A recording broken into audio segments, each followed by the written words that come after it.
Hey, before you watch this thing, hit subscribe, would you? I completely forgot that you wrote for shows. I knew you wrote for Seinfeld for 2-3 seasons. 3. Yep, 3 seasons. How many Larry Sanders? 1. What other shows have you written for? I did write A Modern Family. Great. So I was involved with that. Great. And then most recently on Hacks. Oh, great. Yeah. That's great. That show's really good. Thank you. And finally got an Emmy. So Finally. Did it fill the hole? How long? 24 hours? No. Yeah. Does it feel like significant? Yes, because I really wanted to win an Emmy. How come? Because I've been writing for 40 years. Yeah. And I just felt like, come on, I want that validation. It's just really important to me. And it worked.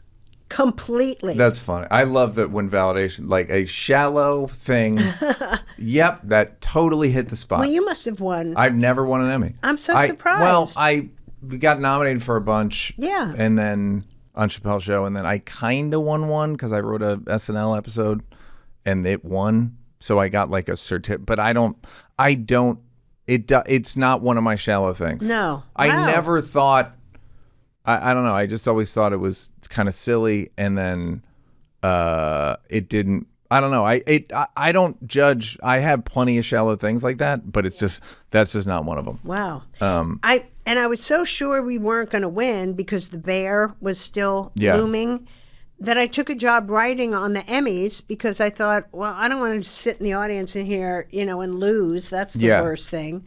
So I was like, I want to work during it because we're probably not going to win. And then they announced Hacks, and I run out there and I'm like, I'm wearing my sneakers and all that stuff. And have you worked on that show both 3 seasons? Hacks? No, just this past season. Great. That must be a fun show to write for, in that you are an authority.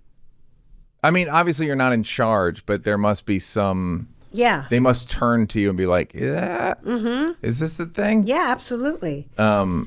Is it more rewarding for that reason?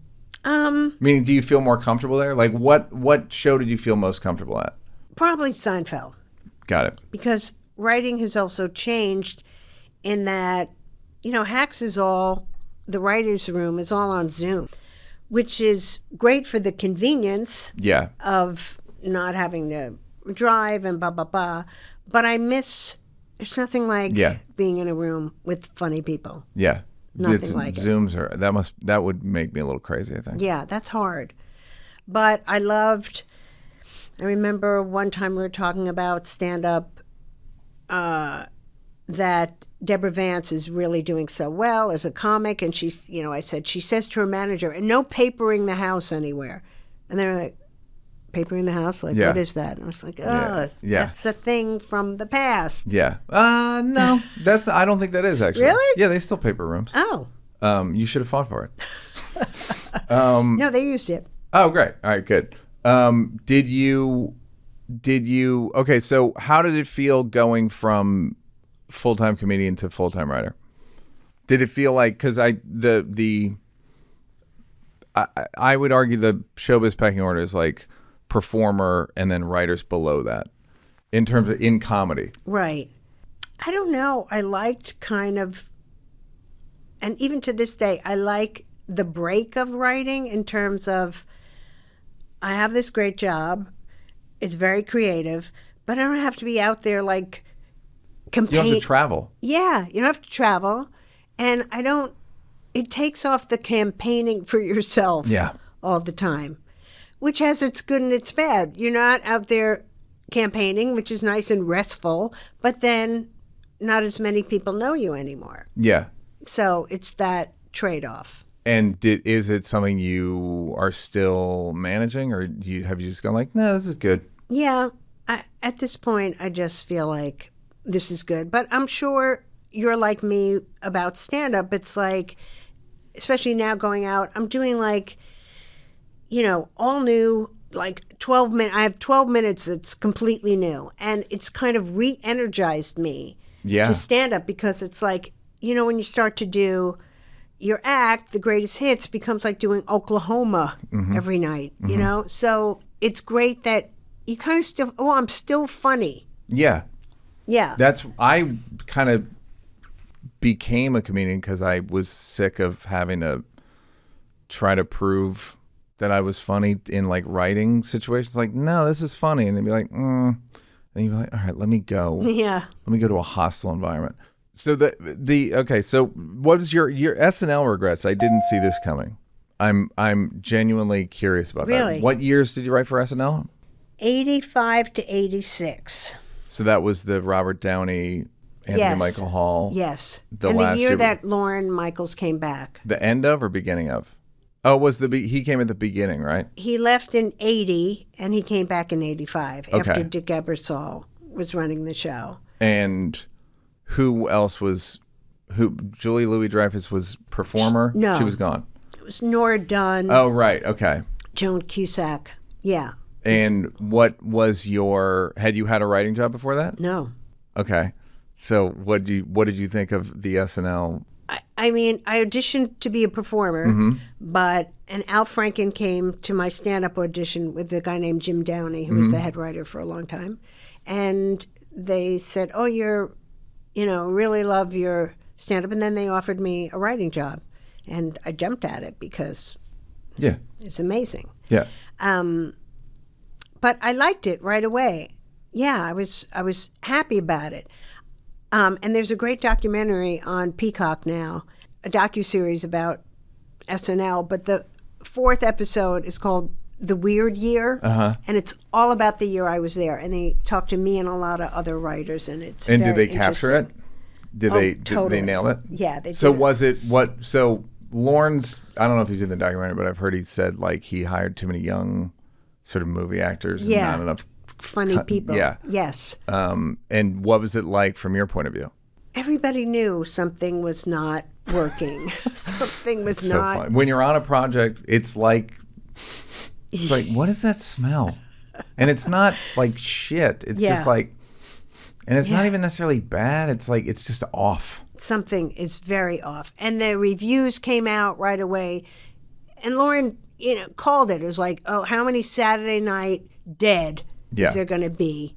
And there were. And it was horribly, it was massacred by the critics. So it was bad. Yeah. But I love that I got to write. I wrote a lot that year with Al Franken. And, writing with someone else, I think is so much fun. Yeah. And I always say it's like fishing by yourself or with somebody. yeah, It's like, so fishing by yourself, what kind of maniac are you? that is such a great analogy. Yes. And Al's hilarious. Yeah. And was incredibly well versed in sketch writing. Yeah, incredibly. And it was like a murderer's row of writers then. It was, John Swartzwelder from, Yeah, Simpsons. yeah, and Smigel, Yeah. George Meyer, Yep. Jack Handy, Yeah. Don Novello. Yep. It was, amazing. How did you find them compared to comedians, in quotes? Or those guys, some of those guys perform, but I'm saying, like, how did you find their temperament? Their temperament was much more mellow than Yeah. comics. And also, you've been hanging out with comics. It is a lot of me, me, me, me, Yeah, me. yeah. And they weren't like that. They were more, also smarter. The Harvard contingent and everything. So I felt like a little bit also like I was in a good college. Yeah. Like Did I you had feel out of your depth, or was it like, oh, no, I know, like, I have a different, I have Yeah. an elevated vocabulary that I can tap into that I'm No, not. I felt very accepted, much like the stand-up community, because I was the only woman by the end of the season. I mean, How many other women there was left? another woman earlier in the season, but she got let Fired, go. yeah. And so you said you have some regrets about that. I do, in that I still really wanted to be a stand-up and make it as a stand-up. So I feel like 1 foot in, 1 foot out. So I don't feel like I gave it 100%. Stand up. The writing. SNL. Okay. Yeah. Okay.